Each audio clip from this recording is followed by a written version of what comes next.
In January of 1849, 17 of Mississippi's most powerful citizens gathered at a wedding feast inside the grand riverside mansion. By dawn, every single one of them was dead poisoned, at the very table they believed was their throne of power. Behind this night of horror was not a soldier, not a rebel army, but a single woman, a cook named Celia Washington, who turned her grief into the most chilling act of justice the South had ever seen. How could one enslaved woman outwit the wealthiest families of the South and leave behind a legend that terrified generations? Stay with us, because this is not just a forgotten chapter of history, it is a story of vengeance, survival, and memory that refuses to die. Before we dive in, let us know in the comments where you're watching from today, and don't forget to subscribe for more untold stories like this one. In the deep heart of Mississippi, the year was 1849, when cotton rose higher than the dreams of free men, and the mighty Mississippi River seemed to carry more sorrow than water. Among its vast plantations stood a tale too chilling for official records, whispered instead in the hushed tones of locals and immortalized in rumor. At the grand riverside mansion, framed by towering white columns and gardens fragrant with magnolia and jasmine, an evening of joy twisted into horror. A wedding banquet, meant to celebrate union and life, became the stage for a night of death so inexplicable that newspapers could only call it a tragedy beyond reason. On a bitterly cold January night, 17 members of Warren County's most powerful families fell victim to a mysterious and agonizing demise. Their last moments were etched in faces contorted with suffering, leaving doctors baffled and terrified. None suspected that the truth lay not in curses or fate, but in the steady hands of a woman whose life had been stripped bare. She had lost everything, yet gained something stronger than grief: patience and a will to serve justice on the finest plates that society had ever known. This is the story of Celia, the unseen cook whose mastery of flavor became her most dangerous weapon, turning recipes into retribution and the kitchen into a silent battlefield. She was also a woman who chose her own last name when she decided she would never again belong to anyone. The riverside plantation stretched across more than 2,000 acres, sprawling along the muddy banks of the Mississippi River. In the summer of 1848, the cotton fields rippled under the blazing sun, white as an endless sea. The estate wasn't just a symbol of wealth, but of prestige, renowned not only for its vast harvest, but for the opulence of its main house, and, above all, for the excellence of its table. Colonel James Riverside, a man tall and gaunt with eyes cold as winter ice, had inherited the property from his father and expanded it with ruthless precision. Like many planters of his rank, he ruled over hundreds of enslaved people, 340 in total, under a philosophy of calculated discipline. He wrapped cruelty in concessions, wielding an iron fist disguised in velvet. His true jewel, however, wasn't the cotton. It was the reputation of his table, so revered that politicians from Jackson, river merchants, and neighboring planters traveled miles to taste its offerings. The secret behind this culinary fame belonged to a woman most guests never met, but whose touch lingered in every dish. Celia had arrived in 1829, just a child of 8, her wide eyes absorbing every detail, her mind storing every flavor. She had been purchased with others from a failing estate in South Carolina. In those early days, the kitchen became both her cage and her sanctuary. Under the guidance of Mama Ruth, an elderly cook brought from Africa decades earlier, Celia discovered her natural gift. Mama Ruth recognized it instantly and sheltered the girl under her wing. For 16 years, Celia apprenticed in the kitchen, learning more than how to season and simmer. She studied the alchemy of food, the mysteries of fermentation, and the quiet power of herbs that grew wild in Mississippi's swamps. Mama Ruth, who carried ancestral wisdom like a hidden flame, showed her how leaves could soothe fevers, how roots could ease pain, and how seeds could bring either rest or eternal silence. "Every plant has a purpose," Mama Ruth would whisper as they dried herbs beneath the moonlight. "Some heal, some sleep, and some we dare not speak of aloud." This knowledge, she said, was older than chains, older than ships, an inheritance passed from mother to daughter through blood and memory. But Mama Ruth gave Celia more than herbal secrets. She gave her the forbidden gift of literacy. On long winter nights, when the kitchen fires dimmed and work slowed, she traced letters in the sand, teaching the child to read words from the house's cookbooks and to write down her discoveries in secret. To Mama Ruth, knowledge was the only inheritance no master could steal. "If you can read, you can learn anything," she told Celia. "And if you can write, you can leave your mark on a world that pretends you do not exist." When fever claimed Mama Ruth in 1845, Celia stepped naturally into her role as head cook. At 24, she carried the weight of the kitchen and the hope of her own small family. She had married Samuel, a skilled blacksmith, and together they had 3 children. Thomas, born in 1841, Mary, born in 1842, and little David, born in 1844. Their cabin was modest yet slightly larger than the rest, a rare privilege granted because Celia's talent made the Riverside name shine brighter than gold.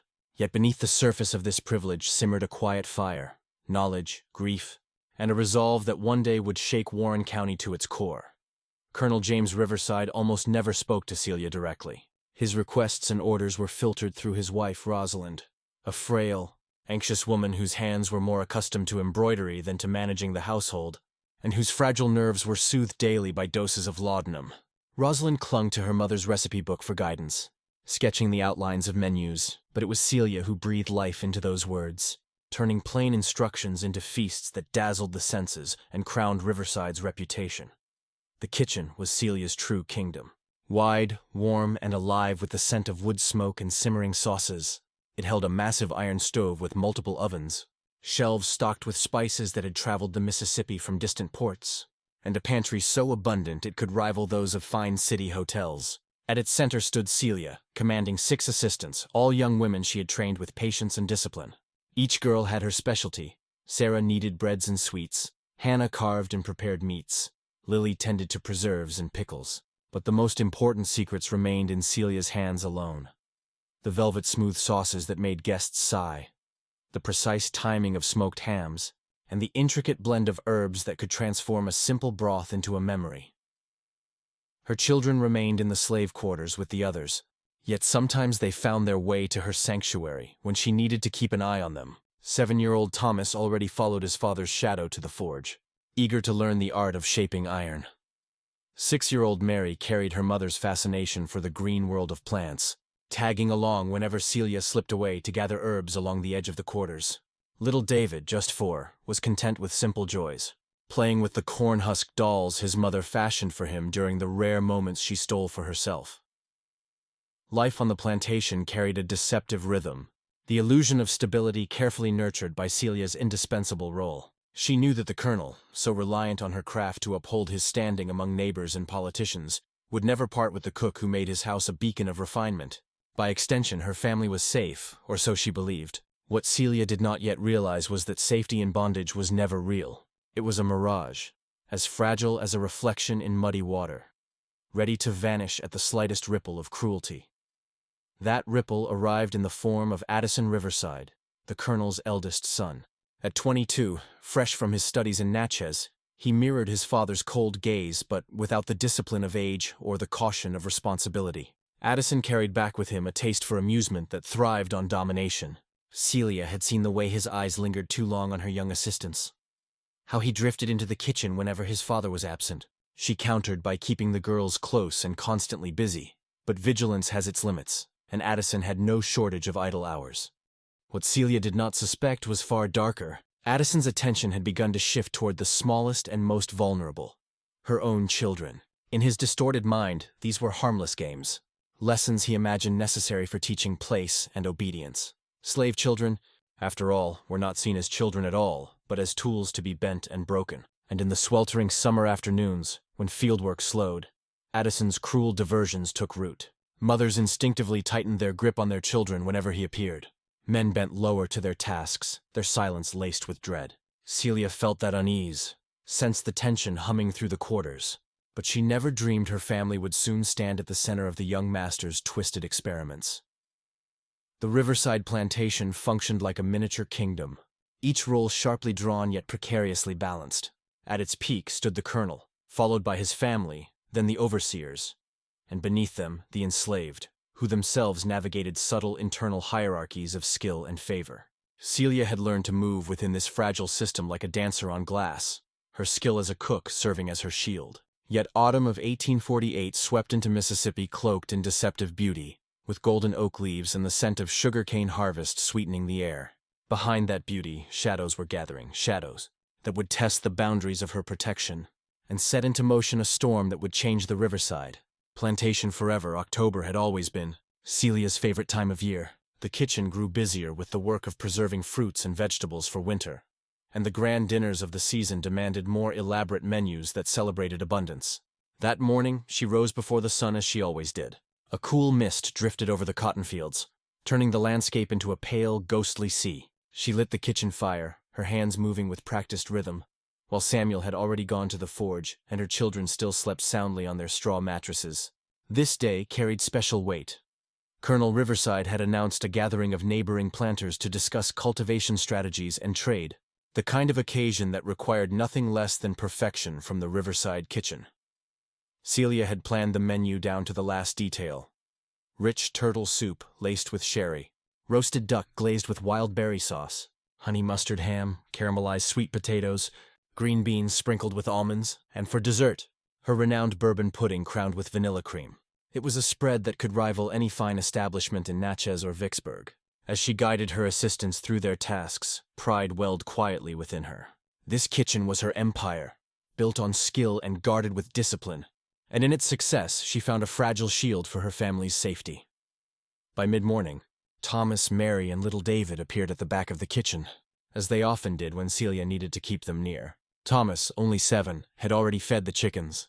Mary, 6, had helped gather eggs, while David, just 4, followed along, eager to be useful in any way. Celia handed them small pieces of sweet bread left from breakfast and set her rules firmly. Stay in sight, play close, and Thomas, as the eldest, must watch over his siblings. She glanced out to the courtyard where their laughter rose above the clatter of pots, and for a fleeting moment she allowed herself to dream. Perhaps Thomas could learn letters the way she had. Perhaps Mary's knowledge of plants could grow into more than survival. Perhaps David could live in a world where skin did not mean ownership. Dangerous dreams, yes, but they were the only gifts she could dare to give her children beyond her love and protection. By noon, the guests arrived in wagons and on horseback, their voices booming with talk of cotton prices and planting methods. Behind the dining room door, Celia could hear the cadence of wealth and authority. Lunch was a triumph. The murmurs of delight, the clinking of silverware, and the rare message of congratulations passed from Rosalind through Sarah told her as much. Even the Colonel's icy eyes softened with satisfaction. Yet, by the time the sun tipped toward mid-afternoon, a note of unease stirred within Celia. The children had not returned for hours. Usually by midday they would come looking for food or simply for her presence. She told herself they were likely playing near the quarters, losing track of time, but the thought would not settle. Then Hannah burst into the kitchen, breathless, her face ashen. She had gone for firewood near the quarters and spotted heavy smoke curling from the old barn at the far edge of the property, the one long abandoned, standing at the boundary between cotton fields and the slave cabins. Celia's blood ran cold. The barn was exactly where her children sometimes played. Without a second thought, she dropped the spoon still dripping with sauce and sprinted for the door, calling out for Sarah to hold the kitchen. Across the fields, a column of black smoke clawed into the sky. Her legs carried her faster than she had ever run, her heartbeat thundering in her ears. Around her, others had seen it too. Slaves rushed toward the blaze with buckets drawn from the wells, their shouts mingling with the roar of fire. Celia's breath tore at her chest, her mind racing faster than her feet, consumed by one thought. Her children were there. By the time Celia reached the barn, the structure was already consumed by fire. The heat was savage, forcing her to shield her face, while thick black smoke clawed at her lungs. Then she heard it, the muffled, unmistakable cries of her children trapped inside. Her voice tore through the air, screaming their names, her body lunging toward the inferno. But Samuel's strong arms caught her mid-stride. He had run from the forge, desperate to stop her from throwing herself into the flames. He begged, shouted that she would die too, as she thrashed against him with a fury born of terror. Others rushed with buckets, but the barn, dry with age, burned as though it had been waiting for this moment. The roof began to cave, and the cries from within grew faint, until they were gone. Celia collapsed into the dirt, a sound escaping her that was neither scream nor sob but something raw and ancient, the very sound of a soul torn apart. For nearly 2 hours the fire raged. When at last the smoking ruins could be entered, 3 small bodies were found huddled in a corner. Thomas, in his final act, had thrown himself over Mary and David, trying to shield them with his own body. It hadn't been enough. Worse still, the truth emerged. The barn door had been locked from the outside. This was no accident. Someone had trapped them inside before the fire was set. And though no one spoke it aloud, suspicion crept like a shadow. Addison Riverside appeared an hour after the fire, his boots spotless, his face calm.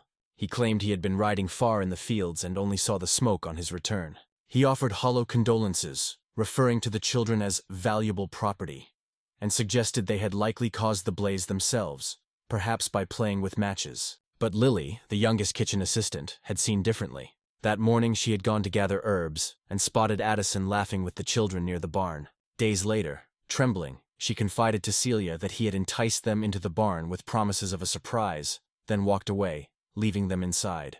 Hearing this, Celia did not weep, did not rage. She simply nodded and went back to peeling potatoes. Outwardly, nothing had changed. Inwardly, everything had. That night, alone in her cabin, stripped of laughter, Celia buried her grief beneath something harder, sharper. She chose a new name, Celia Washington. She claimed the surname of the nation's first president, the man who had fought for liberty, as a quiet declaration of her own war. She would not flee. That would be too easy, too merciful. Her freedom would come through justice, and justice would come only when those who had taken everything from her paid in full. From that night forward, she began to plan. By day she cooked with flawless precision, presenting dishes that made the Riverside name gleam brighter than ever. By night she slipped from her cabin into the ruins of the barn, kneeling among the ashes where her children had died. There she whispered promises to Thomas, Mary, and David, vows that no one else would ever hear. She began gathering the plants Mama Ruth had once shown her. Plants that thrived only in cursed soil, their roots steeped in decay, their leaves holding secrets darker than night. Knowledge passed down through generations, now sharpened into a weapon. The months that followed changed Celia in ways no one at Riverside could fully comprehend. To the world, she was still the plantation's proud cook, more meticulous than ever, as if grief had driven her deeper into duty. But Samuel, who knew her heart best, saw the difference. It wasn't only sorrow that gripped her. It was something colder, more deliberate. He would wake at night to find her sitting silently at the window, eyes fixed on the main house, her face unreadable. When he tried to speak of the future, perhaps of trying for more children, she looked at him as though he had spoken in another tongue. Celia Washington no longer belonged to the past or the future. She belonged to the moment that her children's cries were swallowed by fire, and from that moment she had forged a purpose no flame could destroy. Celia no longer spoke of tomorrow. To her, the future was gone, buried with her children, and only the present mattered. In the kitchen, she began to shift her routines with quiet precision. She insisted on handling the final seasoning of every dish herself, refusing to let her assistants touch the plates once her hand had passed over them. She claimed it was to protect quality, but Hannah noticed other changes. Her mistress of flavors had started locking certain herbs and powders away in a small cabinet to which only Celia held the key. When asked about these mysterious ingredients, Celia brushed the questions aside, calling them special seasonings for occasions that warranted them. What her assistants did not know was that Celia had resumed the midnight journeys Mama Ruth once took her on, venturing into the swamps that hemmed the plantation, guided by the moonlight and memory. She gathered the plants Ruth had once described in whispers. Mushrooms feeding on rotting logs, vines choking dead trees, roots drawn only in the breathless cold of autumn. Some healed pains beyond the reach of white doctors. Others carried darker powers, tools not of healing but of reckoning. Ruth had warned of them, but Celia now saw their purpose clearly. During the bleak winter of 1848, she began to experiment. In Addison's food, she slipped in doses too small to kill, yet strong enough to twist his body against him. He grew plagued by stomach cramps, sudden waves of nausea, restless nights that bled into exhausted days. He traveled to Vicksburg and Natchez in search of remedies, but the physicians found nothing. Some muttered about stress. Others advised him to eat simpler meals. One doctor even suggested cutting back on spices. Celia almost smiled when she heard this. It was not the peppercorns or cloves that made him ill, but her quiet justice ground into powder and stirred into his plate. All the while she studied. She learned the rhythms of the household, the weaknesses of its masters, the food each one craved. Colonel Riverside devoured heavy, dark sauces. Rosalind favored light, sweet touches. Addison demanded bloody meats rich with strong flavors. These details were not preferences. They were openings, pieces of a puzzle she was putting together. And then, as if fate itself had set the stage, news arrived. Pearl Riverside, the colonel's youngest daughter, was to marry Sylvester Thompson, heir to one of the county's wealthiest cotton families. The wedding would be held in late January of 1849, a gathering of elite names and powerful fortunes. Rosalind fretted over every detail, consulting Celia daily, reminding her that this banquet must be flawless, a showcase of the Riverside legacy. Celia listened, her face serene, and promised it would be perfect. And it would, perfectly designed, perfectly measured, perfectly final. Through overheard conversations, glimpsed letters, and careful observation, Celia constructed a list of the chosen guests, the entire Riverside family, Colonel James, Rosalind, Addison, Pearl, and young Charles, the Thompson family, Sylvester, his parents, 2 brothers, and a sister, and an assortment of close uncles and cousins. 17 in all. 17 souls who prospered from the same system that had crushed her children's lives. 17 names who never questioned the right to buy and sell human beings, to rip families apart, to reduce children to property. Celia memorized their faces, their habits, and the exact price each of them would one day pay at her table. Each name Celia uncovered was etched onto her mental list, and with each name came a carefully crafted fate. Colonel Riverside, who had allowed his son's crime to be buried under silence, would receive the main course, both at the table and in judgment. Addison, the one who had directly taken her children's lives, would suffer a slower, more excruciating end. Rosalind, who floated through life on the backs of others' pain without ever daring to question it, would die bewildered, unable to comprehend the reason her world unraveled. And the rest, the relatives, the in-laws, the guests, all would be made to learn what true prosperity cost when purchased with human suffering. Through the winter, Celia honed her craft with the precision of a scientist. She perfected recipes in the daylight hours and refined her darker concoctions in secret by night. She tested small measures, studied reactions, timed their effects down to the minute. One discovery stood out. She could prepare harmless but sedating dishes for the youngest guests. The Thompson children, still innocent of the cruelties their families profited from, would be given bowls of sweet porridge and cups of warm milk infused with mild herbs that would send them into a deep, dreamless sleep. They would rest while the adults reaped their reckoning. By the spring of 1849, Celia Washington had shed her skin of grief and emerged as something far more formidable.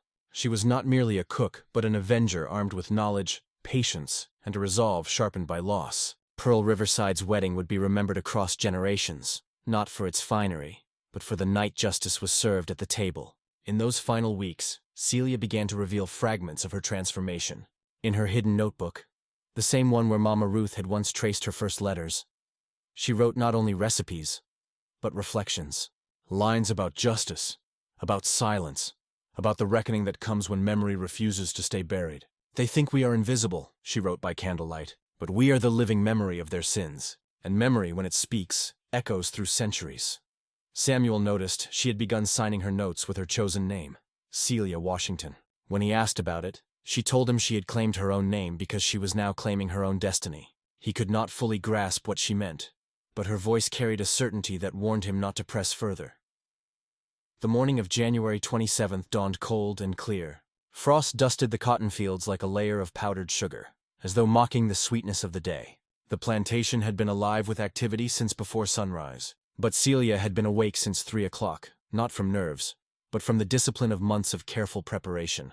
The kitchen had become her command post. Ovens blazed, great pots bubbled, and her assistants moved like soldiers following a well-rehearsed drill. Still, Celia alone touched the sauces, the seasonings, the final moments of each dish. The banquet menu read like triumph. Fresh oysters brought upriver from New Orleans, dressed with her own mignonette, her signature turtle soup infused with sherry, whole roasted pork lacquered with honey and mustard, smoked hams and ducks swimming in cherry sauce, side dishes layered with indulgence and memory. It would be, without doubt, the most magnificent feast these guests had ever tasted. And, as Celia knew with chilling certainty, the last. By noon the guests began to arrive. Wagons rolled up the circular drive. Horses snorted in the cold air, and the faces she had memorized for months emerged one by one. Behind the kitchen window, Celia watched them, calm and deliberate, the architect of a banquet they would never leave. The guests arrived like royalty summoned to a throne, each one carrying the weight of sins that Celia had measured and balanced with precision. At the front strode Colonel Wilfred Thompson, a man infamous for the brutality he wielded on his own plantations. At his side was Matilda, whose cold strategy of splitting families apart had long been whispered of with dread. Behind them, their sons Seth and Randolph bore the same cruel arrogance as their father, while young Jeanette, still barely a woman, already wore disdain for the enslaved like a family heirloom.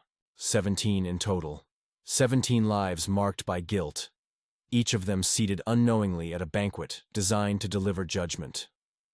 The wedding itself was staged in the garden under a silk-draped pavilion. White flowers framed the scene as Pearl Riverside, luminous in lace brought from Charleston, stood beside her groom, Sylvester Thompson. Reverend Matthews, rotund and commanding, intoned the vows with practiced gravity. From the kitchen window, Celia watched, her face unreadable, her hands busy guiding the final preparations. The spectacle of joy unfolding outside did not move her. If anything, it sharpened her satisfaction, for she alone knew that before the night ended, this celebration would become a requiem. As the ceremony concluded, the guests swept into the dining hall. The room glowed with wealth, silver polished to a mirror shine, crystal glasses scattering candlelight across white linens, and floral arrangements thick with perfume. The newlyweds took the center of the oval table, surrounded by kin and power. Celia gave a subtle signal, and her assistants moved like dancers rehearsed for years. The feast had begun. First, she attended to the children, 2 young Thompsons and a Riverside niece. With her own hands, she served them bowls of sweet porridge laced with honey and warm milk touched with vanilla and herbs that would usher them into gentle, dreamless sleep. Within minutes, their heads nodded, their mothers smiling tenderly at what they believed was simple exhaustion from the day. They were carried upstairs, tucked into quiet rooms where they would remain safe from the storm to come. Celia's heart was cold but not blind. Innocence had no place in her revenge. The opening courses delighted the table. The oysters from New Orleans vanished amid nods of approval, the faintest touch of her hidden ingredients already moving silently through their blood. Then came the turtle soup, richer and more celebrated than ever.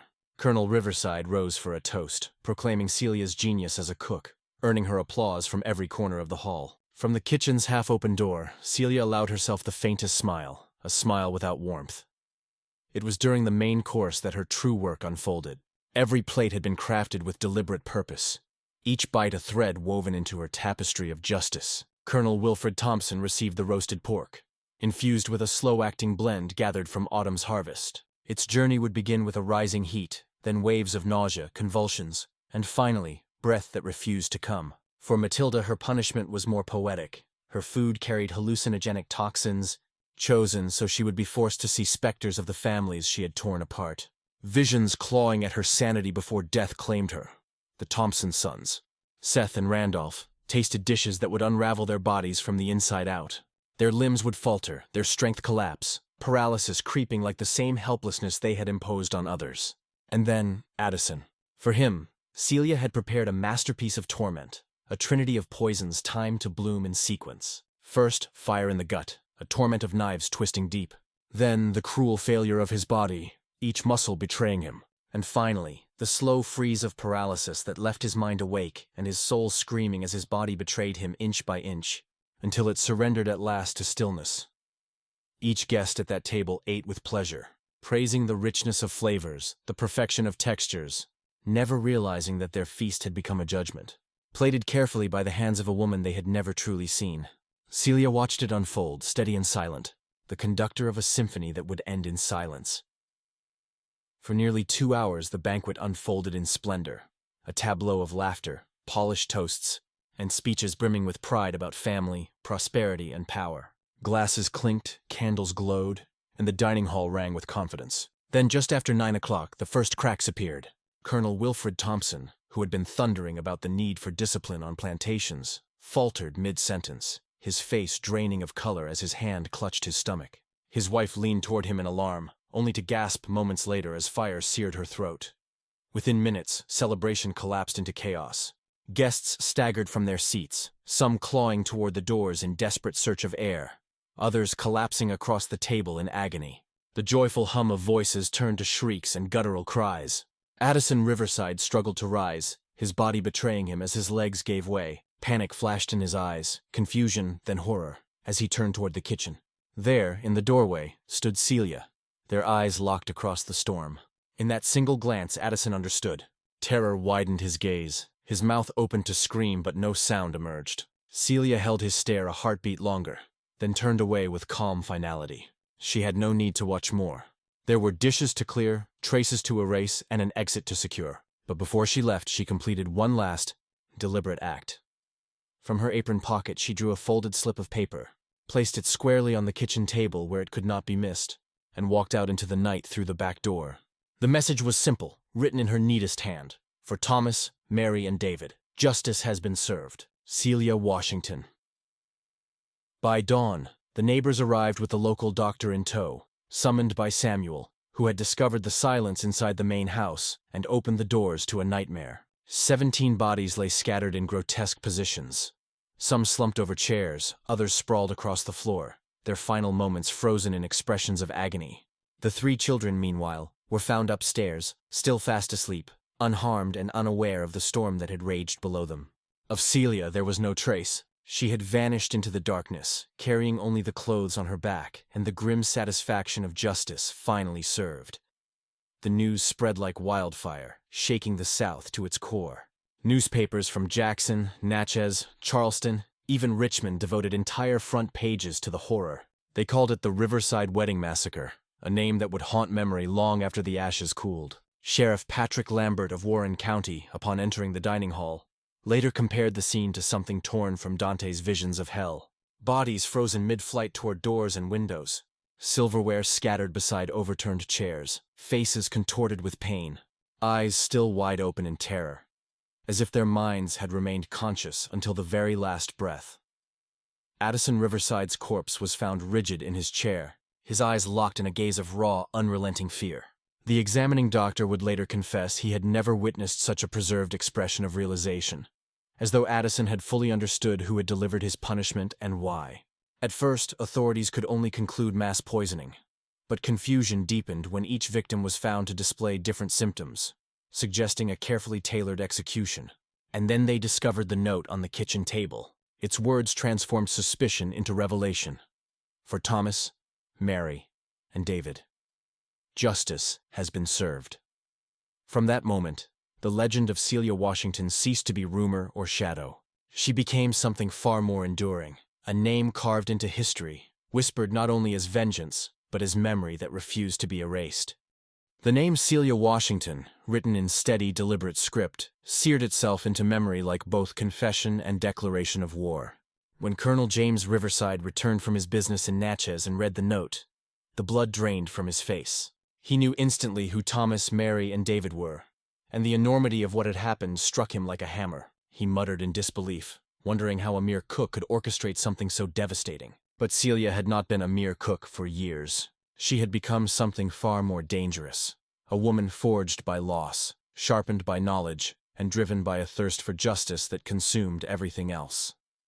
The hunt for Celia began at once. Posters with her likeness spread across Mississippi and neighboring states, offering $500, a fortune in those days, for her capture, dead or alive. But Celia vanished as if she had dissolved into the very smoke she left behind. Rumors flared.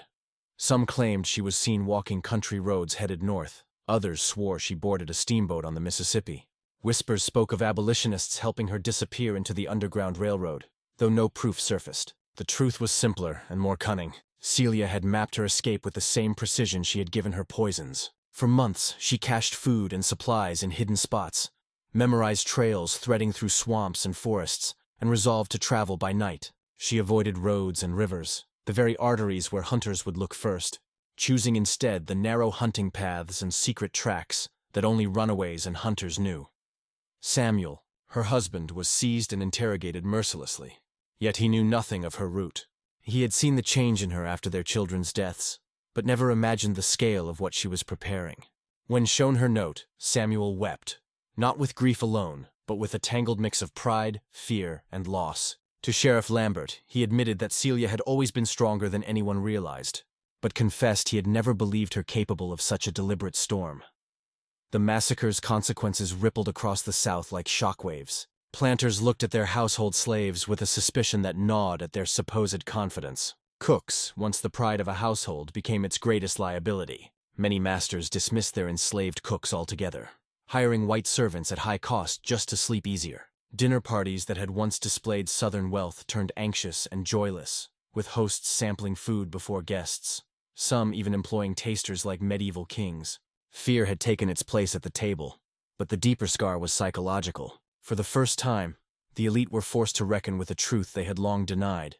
Enslaved people were not passive property but thinking, remembering human beings, capable of love, grief, and, when pushed beyond the edge, revenge. Celia Washington had shattered a central illusion, that oppression could stretch on forever without consequence. That submission was natural and permanent. Months later, a merchant in Tennessee reported seeing a black woman tending a farm who matched Celia's description. But when authorities investigated, she was gone. Over the years, sightings trickled in from Kentucky, Ohio, even Canada. None were confirmed. Some whispered she had perished in the swamps. Others believed she had found her way to freedom in the north. A few even swore she lived on under a new name, helping others escape the same chains that once bound her. What was certain was her legacy. In the slave quarters of the South, her name passed in hushed tones, part warning, part inspiration. She had shown that even the most oppressed could resist, could strike back, could demand justice with the tools at their disposal. For the slaveholders, her name was a nightmare that lingered long after the fires died. A reminder that their empire was not built on granite, but on sand, fragile and trembling beneath the weight of its own cruelty. Celia Washington had become more than a woman. She had become memory itself, unyielding, unforgotten, and unafraid. Every spice Celia measured into her dishes that fatal night carried with it the weight of centuries of unacknowledged pain. Each flavor was more than seasoning. It was testimony, memory, and reckoning, bound together into a single act of defiance. The story of Celia Washington forces us to confront questions we often avoid. What is justice? When does it blur into revenge? And what is the true cost of a system built on cruelty and silence? She reminds us that beneath every empire of domination are human beings with hearts that can be shattered, yet also with minds that can endure, calculate, and strike back. Her choice of the surname Washington was no accident. It was her declaration of independence, her refusal to be defined as property any longer. In claiming her own name, she claimed her own destiny. That moment marked her transformation from a victim shaped by circumstance into an author of her own history. Celia's ultimate fate remains unknown, and perhaps it is better that way. Her greatest triumph wasn't escaping human capture. It was proving that justice does not always look the way we expect. Sometimes it arrives not in courtrooms or proclamations, but served quietly on porcelain, infused with herbs gathered in the shadowed swamps of Mississippi. The riverside plantation eventually fell silent, its fields reclaimed by time, its bodies buried. But Celia Washington lived on in memory. She became more than flesh and blood. She became a warning, a symbol, and a promise that even in the most merciless systems, resistance will find its voice. Some say that on cold nights, when the wind sweeps through those abandoned fields, her whispers still echo. Justice may be served cold, but it is always served. If this story stirred something within you, it is because Celia's memory still walks among us. She reminds us that freedom, true freedom, often demands a price few dare to pay. Share her story with someone who needs to know that even in history's darkest corners, there were those who refused to bow in silence. And if you want more forgotten chapters of American history brought to light, subscribe to the channel, leave a like to support the work, and tell us in the comments. Do you believe Celia Washington ever found true freedom? Was her act justice, or was it vengeance? History offers no easy answers. It only leaves us with the echo of a woman who believed that some injustices can never be forgiven, and some memories can never, ever be erased. Celia Washington disappeared into the shadows of history, her fate unknown. Some say she died in the swamps. Others believe she found her way to freedom in the North, or even Canada. What we know for certain is that her name lived on, whispered in slave quarters, as both a warning and a beacon of resistance, and feared in plantation houses as a reminder that no empire built on cruelty stands unshaken forever. Celia's story forces us to ask, was this justice or vengeance? And does it matter when the oppressed finally rise to strike back? If this story moved you, share it with someone who needs to hear it. Leave us your thoughts in the comments, and make sure you subscribe so you don't miss the next forgotten history we bring back to life.